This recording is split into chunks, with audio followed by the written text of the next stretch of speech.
오늘은 로마서 1장 10절, 11절, 13절 이렇게 살펴보도록 하겠습니다. 어찌하든지 이제라도 마침내 하나님의 뜻에 따라 순탄한 여정을 얻어 너희에게 가게 되기를 간구하노라. 내가 너희를 간절히 보고자 함은 내가 너희에게 어떤 영적 선물을 나누어 주어 너희를 굳게 세우고자 함이니, 형제들아, 이제 나는 너희가 이것을 모르기를 원치 아니하노니 곧 내가 너희 가운데에서도 다른 이방인들 가운데서처럼 어떤 열매를 얻기 위해 여러 번 너희에게 가고자 하였으나 이제껏 막혔도다. 우리는 이제 바울의 기도 생활의 또 다른 방면을 살펴보려고 합니다. 이 요점은 사도의 기도 생활에도 해당되고 그의 봉사에 대한 태도에 대해서도 틀림없이 해당됩니다.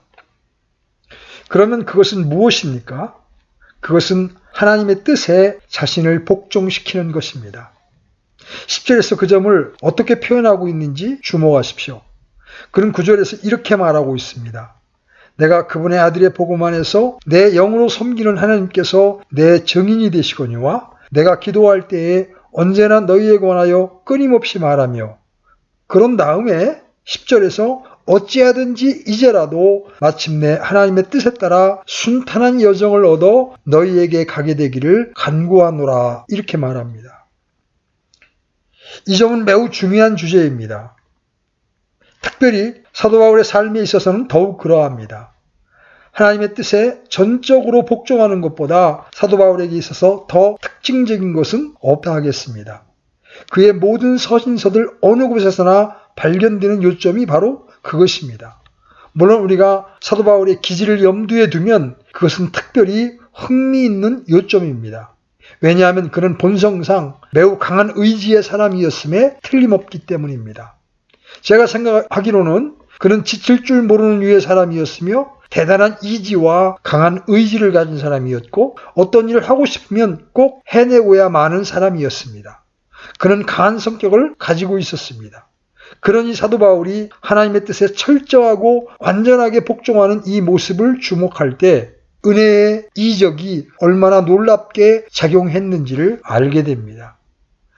핍박하며 하나님을 못 오가던 다소 사람 사울이 다마스커스 도상에서 부활하신 주님을 만나 겸비한 사도 바울로 변화되게 한 그 놀라운 은혜의 이적을 보게 되는 것입니다.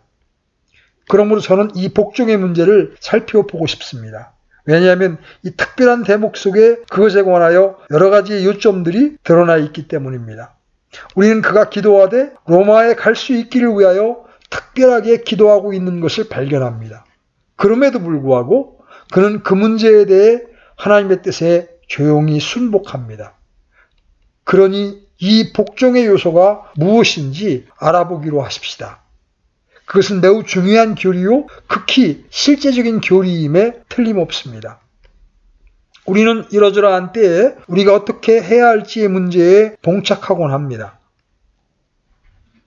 그리스도인들은 다른 어떤 난제나 문제보다도 어떻게 인도를 받아야 할지에 대한 난제로 더 자주 당혹함을 겪습니다.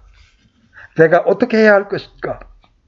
어떻게 그것을 아는가? 이 문제로 너무 오랜 시간을 끌고 싶지는 않습니다만 사도 바울이 이 특별한 부분에서 그 국면에 대하여 자신에 관해서 말하는 몇 가지 요점들을 주목해 보려고 합니다. 우리는 무엇보다 먼저 앞에서 행해온 대로 그들을 보고 싶어하고 그들 가운데에서 일하고 싶어하는 사도의 강한 소원을 주목하게 됩니다. 그가 10절에서 사용하는 어휘를 살펴봅시다. 어찌하든지 이제라도 마침내 하나님의 뜻에 따라 순탄한 여정을 얻어 너희에게 가게 되기를 간구하노라. 11절에서는 내가 너희를 간절히 보고자 함은 내가 너희에게 어떤 영적 선물을 나누어 주어, 이렇게 말합니다. 그는 자기의 소원의 강도를 얼마나 강하게 표현하고 있습니까? 그런 다음에 13절에서 여러 번 너희에게 가고자 하는 것을 너희가 모르기를 원치 아니하노니 라고 말합니다. 한 번만이 아니고 또는 두 번이 아니고 여러 번 가고자 했다는 것입니다. 자주 그렇게 나아가려 했던 것입니다. 그들과 함께 있고 싶어하는 사도의 소원은 정말 강하고 깊은 것이었습니다. 이 서신의 15장 23절에서 그는 이 여러 해 동안 너희에게 가고자 하는 큰 소원이 내게 있었다고 말합니다. 이 하나님의 종, 이 주목할 만한 사도, 그러한 독특한 방식으로 부르심을 받은 이 사람은 여러 해 동안 로마에 있는 그리스도인들을 방문하고 싶어 견딜 수 없는 마음이었음을 그들에게 밝힙니다. 이 여러 해 동안. 그러나 그는 그들을 만나지 못했고 거기에 가지 못했습니다. 제가 이 점을 강조하는 것은 때로 우리는 그러한 사도의 삶 속에는 난제나 어려움이 전혀 없었을 것이라고 상상하는 경향이 있다고 보여지기 때문입니다. 우리는 위대한 사도 바울이 하나님과 그처럼 친밀하고 하나님과 그처럼 잘 조화를 이루고 있으니 그는 강하게 원하면서도 여러 해 동안 얻지 못한다는 것이 무엇인지 전혀 알지 못한다는 생각을 합니다. 그러나 사도는 여러 해 동안 그렇게 소원하였지만 그 소원을 이루지 못했다고 말하고 있습니다. 우리는 이로부터 위안을 받습니다. 만일 하나님의 큰 뜻 안에서 이와 같은 예외적이고 비상한 사람에게도 그러한 일이 일어날 수 있다면 우리에게도 그러한 일이 일어날 수 있음을 기억합시다. 그러니 그것이 가장 중요한 첫 번째 요소입니다. 이제 두 번째 요소를 살펴봅시다. 사도는 언제나 사도의 뜻에 따라 하나님의 뜻 안에서 행동하는 것을 보게 될 것입니다. 다시 말해서 10절을 보십시오. 어찌하든지 이제라도 마침내 하나님의 뜻에 따라 순탄한 여정을 얻어 너희에게 가게 되기를 간구하노라. 사도는 이 로마의 그리스도인들을 방문하고 싶어할 뿐 아니라 그렇게 할 계획도 세워놓았습니다. 15장이 그런 의미에서 매우 중요합니다. 자기가 마음속에 생각이 있었다는 것을 2번이나 말하고 있습니다. 그는 스페인에 가서 설교할 대단한 소원을 가지고 있었습니다. 그곳에 이르게 될 때가 오면 그 길에 로마도 들려야겠다고 생각했던 것입니다. 물론 스페인까지 가는 길목에 로마가 있었습니다. 그는 이 계획을 참으로 놀랍게 고대하고 있었습니다. 그것이 그의 계획이었습니다. 분명히 사도는 때때로 앉아서 전도 계획서를 작성했을 것입니다. 다른 일을 행하면서도 마음속으로는 스페인에 가서 설교를 하고 싶었습니다. 그 길로 로마에 들르고 싶었습니다. 그가 그렇게 원하기는 하였지만 마음속으로 그러한 계획을 세워놓기는 했지만 자기의 마음속에 그것이 하나님의 뜻과 부합된다는 결정적인 확신이 들기까지 그 일을 행하지 않겠다는 것을 매우 분명히 하느라고 얼마나 세심한 주의를 기울였는지 모릅니다. 이 점은 매우 중요한 요점입니다. 바울이 10절에서 표현한 어구를 통해서 정확히 무엇을 의도하려는지 이해하는 것은 중요합니다. 어찌하든지 이제라도 마침내 하나님의 뜻에 따라 순탄한 여정을 얻어 너희에게 가게 되기를 간구하노라. 순탄한 여정이란 무엇을 뜻합니까?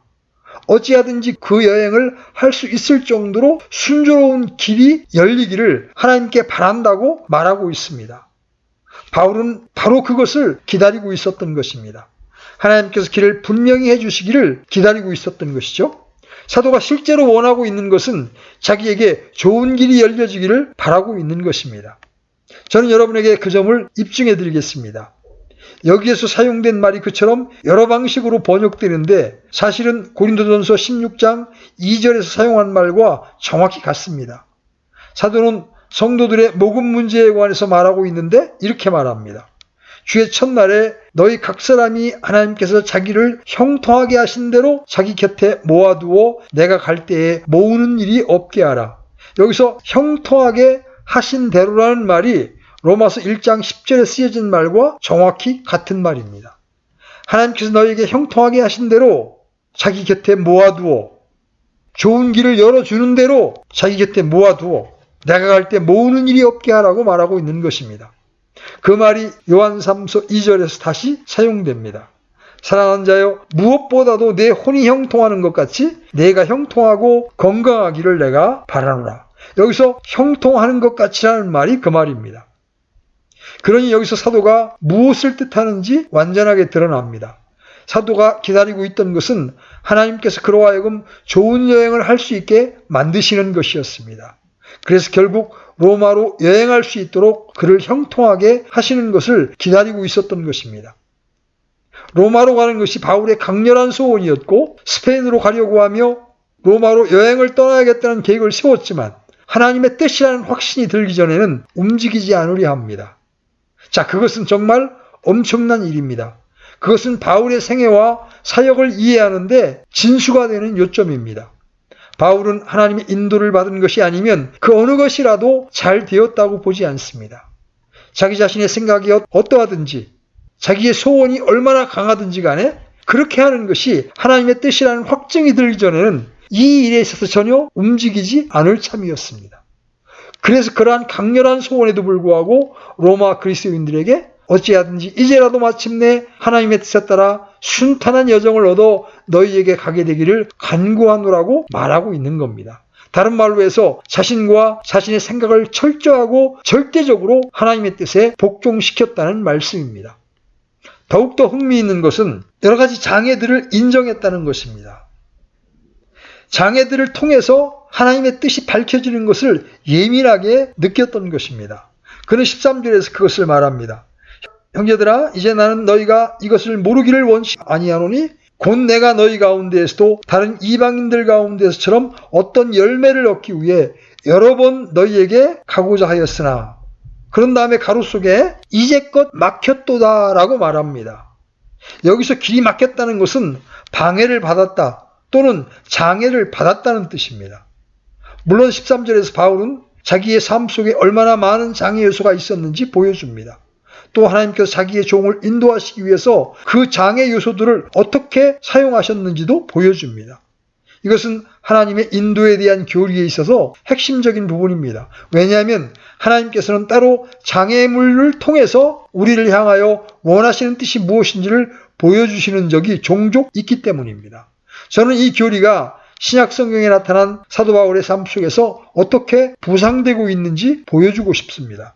자, 이제 떠오르는 문제는 그 장애 요소들이 어떻게 나타나느냐, 그 장애 요소들이 그리스도인이 가는 길에 어떻게 놓여지느냐 하는 것입니다. 이 문제에 관해서 로마서 15장 22절과 23절에 매우 도움을 주는 암시가 주어져 있다고 느낍니다. 이러한 까닭에 또한 내가 너희에게 가는 것이 많이 막혔으나 이제는 이 지방에 더 이상 일할 곳이 없고 또 이 여러 해 동안 너희에게 가고자 하는 큰 소원이 내게 있어서 너희에게 가는 것이 많이 막혔으나 라고 말할 때 무엇을 가리키고 있는 것입니까? 그는 로마 그리스도인들을 향하여 자기는 복음을 듣지 못한 사람들에게 그리스도의 복음을 전파하라고 부르심을 입었음을 확신한다는 것을 말해주고 있습니다. 그는 그리스도께서 나를 통해 말과 행위로 능력 있는 표적들과 이적들을 통해 하나님의 영의 권능으로 이루신 그 일들 외에는 그 어느 것도 내가 감히 말하지 아니할 것이기 때문이라고 말합니다. 그런 다음에 계속해서 참으로 이같이 내가 복음을 선포하고 애써왔을 때 그리스도의 이름을 부르는 곳에서는 하지 아니하였으니 이것은 내가 다른 사람의 기초 위에 건축하지 아니하려 함이라고 말합니다. 다른 말로 해서 사도는 이제까지 복음을 들어보지 못했던 지역에 복음을 전하라고 부르심을 받았습니다. 그래서 그는 내가 너희에게 가는 것이 많이 막혔으나라고 말하고 있습니다. 그 말은 자기가 있었던 곳 소아시아와 다른 곳과 급기야 유럽의 여러 지역들에는 복음 전함을 받지 못한 지역에서 할 일이 많아 로마에 갈 시간을 얻지 못했다는 것입니다. 그것이 바로 로마에 가지 못하게 한 장애물 중에 하나였습니다. 그곳에서 자기 손에 더 가까이 있는 일들을 하느라고 로마에 가는데 방해를 받았습니다. 복음을 전하기까지 나는 이곳을 떠날 수 없다. 그 일을 해놓고 나서 난 너희에게 나아가겠다. 사도 바울은 이렇게 말하고 있는 겁니다. 15장 23절에서 이제는 이 지방에 더 이상 일할 곳이 없고 라고 말하는 것을 여러분은 주목하실 것입니다. 그는 여기서 할 일을 다 마쳤습니다. 그는 복음을 전했고 복음을 증거했습니다. 이제 그를 막는 것이 다 없어졌습니다. 이제 자유롭게 그는 로마에 갈 수 있게 되었습니다. 그리스도인이 나아가는 길에 장애 요소들이 그와 같이 나타날 수 있습니다. 사도 바울의 경우에도 분명히 그런 경우였습니다. 하나님께서는 사도 바울이 더 나아가지 못하게 붙잡아 놓고 계셨습니다. 아직도 그가 있는 곳에서 할 일이 있음을 그에게 보여주셨습니다. 그래서 로마에 가고 싶은 마음은 간절하지만 그리로 가지 못하도록 붙잡혀 있었던 것입니다. 사실 그는 로마에 갈 강한 열망을 가지고 있었고 그렇게 할 계획도 세워놓고 있었습니다. 그러나 또 다른 장애 요소가 있었습니다. 그의 삶 가운데 그 다른 장애 요소가 나타나는 것을 다른 것에서 발견할 것입니다. 그는 때때로 질병으로 방해를 받았습니다. 고린도후서 1장에 보면 질병이 언급되고 있습니다. 그는 거의 죽을 정도로 아팠습니다. 물론 그의 원수들 가운데 어떤 사람은 너희는 그를 의지할 수 없다. 그는 가고 다시 오지 않는다고 말해서 이렇게 말했습니다. 사도 바울도 내가 아팠다고 말합니다. 그것은 내게 있어서 동시에 예, 아니요 할 문제가 아닙니다. 나는 아파 거의 죽을 정도가 되어 심한 고생을 받아 살 소망까지 끊어졌었다. 환경을 통해서 장애 요소가 나타날 수도 있습니다. 질병, 사건, 우리가 어찌할 수 없는 다른 여러 사건들을 통해서 말이죠. 우리를 제어하고 우리의 계획과 의도를 지체시키기 위해서 이러한 식으로 하나님은 환경들을 사용하신다는 것을 전혀 의심할 수 없습니다. 하나님께서는 여러 가지 방식을 통해서 간섭하실 수 있습니다. 다시 말하자면 우리가 제거할 수 없는 장애물을 세워놓으실 수 있다는 말씀입니다. 그러나 또 다른 곳에서 사도는 매우 특별하게 어떤 때에 사탄이 우리를 방해하고 우리의 길을 막아선다는 것을 가르치고 계십니다. 데살로니가전서 2장 18절에서 그것을 발견하게 되죠. 그러므로 우리가 너희에게 가고자 하였고 특히나 바울은 한 번 그리고 또다시 가고자 하였으나 사탄이 우리를 막았도다. 매우 흥미있는 진술입니다. 나 바울마저도 한 번, 두 번 너희에게 나아갔으면 좋을 뻔하였다는 생각이 들었지만 사탄이 나를 가로막으려고 참호를 파놓았다. 침략의 위협이 존재하는 위험한 시기에 적국이 탱크를 상륙시켜서 갑자기 쓸어버리지는 않을까 생각할 수 있습니다. 그때 모든 사람은 탱크가 들어오다가 빠져서 다시는 나오지 못하도록 참호를 팝니다. 사람들은 장애물을 놓기 위해서 참호를 파는 것이지요. 사도가 바로 그 개념을 사용하고 있습니다. 사탄이 참호를 파고 나를 방해했다. 사탄은 그러기 위해서 매우 좋은 방식들을 많이 가지고 있습니다. 욥기를 읽어보면 사탄은 질병을 일으킬 수도 있습니다. 많은 다른 방식으로 여러 장애물을 산출할 수도 있습니다. 때때로 지금도 그렇게 합니다. 로마 그리스도인들에게 이 편지를 쓸 때 사도의 마음속에는 질병의 문제는 생각지 않고 있었습니다. 그러나 우리가 이 문제를 살펴보면서 그 점을 염두에 두어야 합니다. 제가 볼 때 정말 핵심적으로 중요한 또 다른 장애 요소가 있습니다. 그것은 상당히 흥미있는 요소입니다. 사도는 사도행전 16장 6절과 7절에서 자신에 관해서 이렇게 말하고 있습니다. 그들이 무시아에 이른 뒤에 비두니아로 들어가려고 애쓰되 성령께서 그들을 허락하지 아니하심으로 그들이 무시아를 지나 드로아로 내려갔더라. 우리는 이 본문에서 매우 중요한 교리를 얻게 됩니다. 사도가 우리에게 말하는 첫 번째 요점은 성령께서 아시아에서 말씀을 전하지 못하게 하셨다는 것입니다. 곧 아시아의 로마 제국 영내에 복음을 전하지 못하게 했다는 것입니다.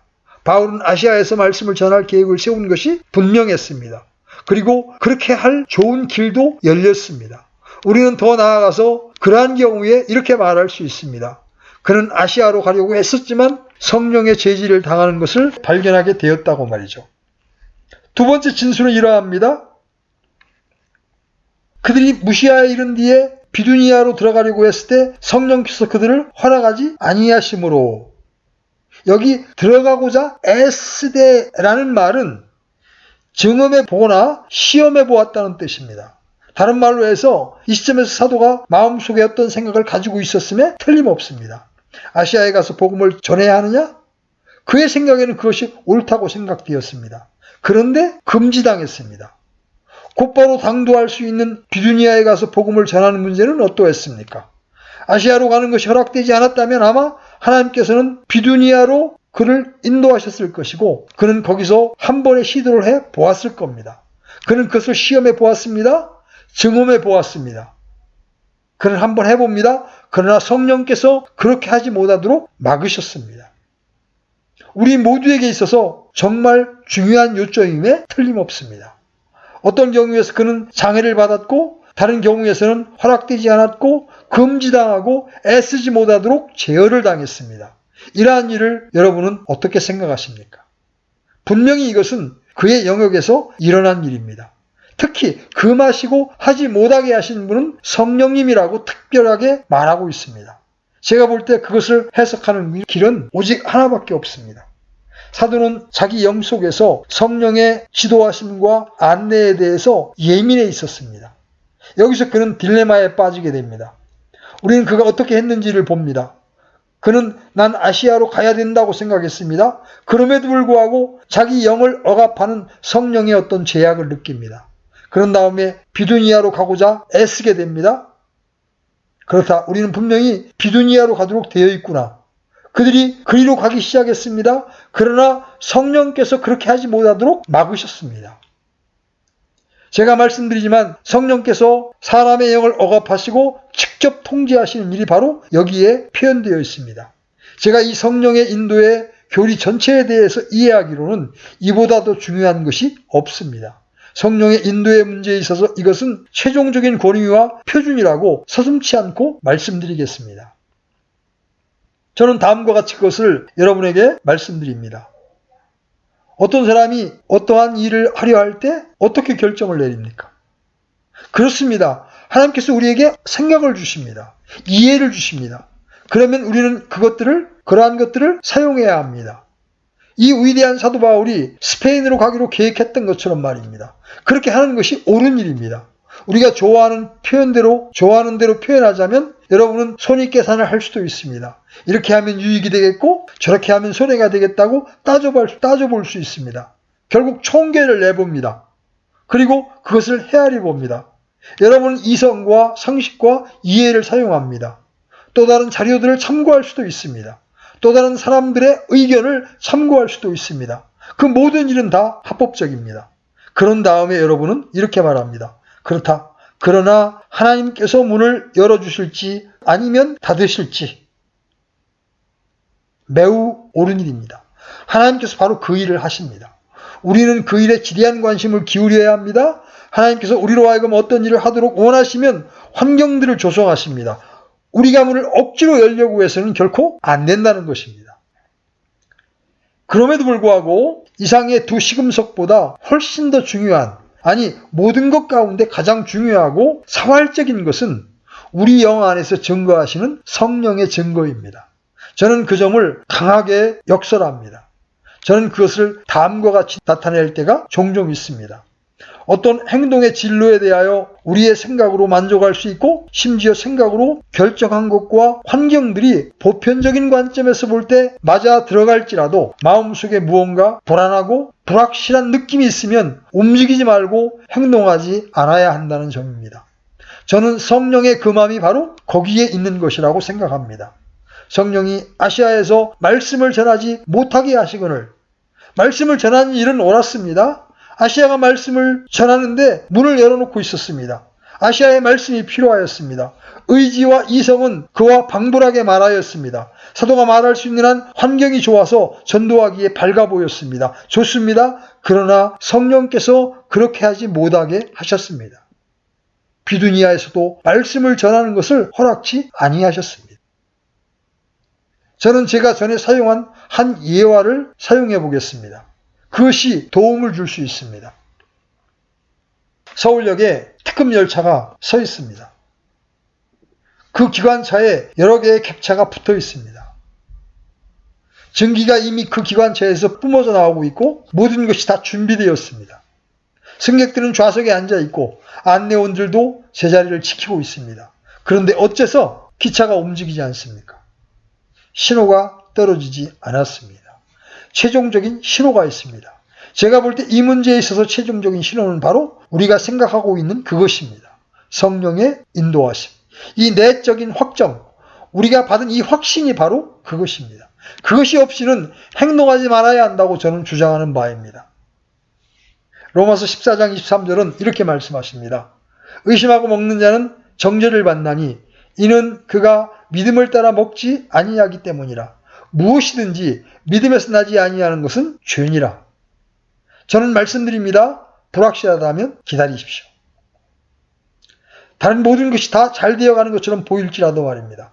성령께서는 어떠한 일을 최종적으로 금하실 수 있습니다. 그 일을 하지 못하게 하실 수 있습니다. 여기서 저는 이 위대한 사도의 삶 속에서 매우 중요했던 것을 만나고 있다고 생각합니다. 사도가 우리에게 말하는 것은 여러 방면에서 이제까지 장애를 받아 로마에 있는 교회에 속한 사람들에게 온전히 복음을 전하지 못했다는 것입니다. 그러나 아직도 이 하나님의 인도하심의 문제에 있어서 매우 중요한 네 번째 요소가 있습니다. 그 모든 것이 진리임에도 불구하고 사도는 여전히 계속해서 기도하고 있습니다. 그는 아직도 여전히 계속해서 그 간구를 하나님께 아뢰어 나가고 있습니다. 그것은 다시 매우 용기를 북돋아주는 것이라고 생각합니다. 그는 자기 생각을 가지고 있었습니다.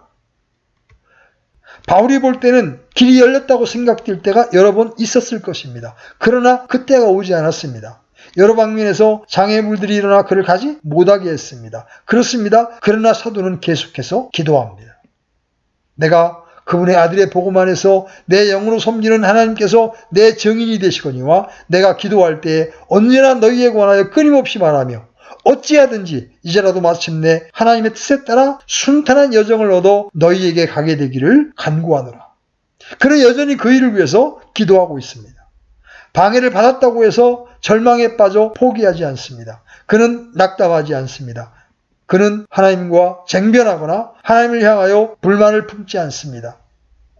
여러분, 우리는 이 위대한 하나님의 사람으로부터 한 교훈을 배웁시다. 몇 년 동안 어떤 일을 위해서 기도해 왔을지도 모릅니다. 여러분이 느끼기로는 이제 그것이 허락되는가 보다 하는 때가 있었을지도 모릅니다. 그러나 그때는 오지 않았습니다. 그러니 여러분은 슬퍼합니까? 여러분은 투정을 부립니까? 하나님께서 여러분을 거스르고 계시다는 느낌을 가지기 시작했습니까? 계속 기도해봐도 소용이 없어라고 말했습니까? 이 하나님의 종을 쳐다보십시오. 그가 비록 방해를 받았고 그의 길이 열려지지 않았지만 그는 계속해서 자기의 요구사항을 하나님께 아뢰며 자기의 마음의 소원을 하나님께 표현하고 있었습니다. 그렇습니다. 그것이 하나님의 뜻이라면이라고 말하면서도 여전히 기도하고 있습니다. 이것이 바로 이 사람의 삶의 궁극적인 비밀이었다고 저는 생각합니다. 그것이 바로 하나님의 왕국에서 그가 위대하게 쓰여진 비밀이었던 것입니다. 이제 우리는 매우 흥미로운 것을 주목하게 됩니다. 하나님께서는 이러한 유의 방식을 통해서 그의 생애에 있어서 가장 위대한 일들 가운데 어떤 일을 하도록 그의 종을 인도하셨다는 것입니다. 사도행전 16장에 기록된 것을 다시 보십시오. 하나님께서 아시아에서 말씀을 전하지 못하게 하시고 비두니아로 들어가지 못하게 막으셨습니다. 어째서 하나님께서 사도에게 그렇게 하셨는지 그 이유를 아시겠습니까? 하나님께서 아시아와 비두니아로 가서 말씀을 전하지 못하게 하신 이유가 무엇입니까? 그 대답은 하나님의 뜻은 바울이 유럽에서 복음을 전하는 것이었습니다. 하나님께서 다른 곳에서 여러 가지 장애물을 만나게 하신 것은 바로 그 일을 이루시기 위함이었습니다. 바울은 그것을 이해하지 못했습니다.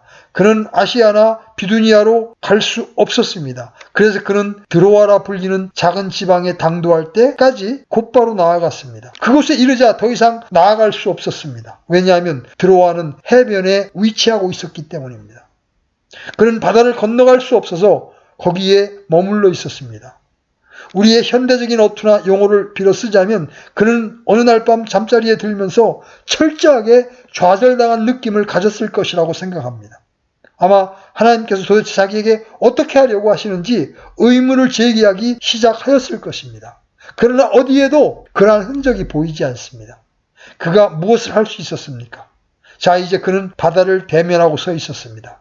그런데 여러분도 기억하다시피 밤중에 마게도니아 사람의 환상이 나타났습니다. 마케도니아로 와서 우리를 도우라.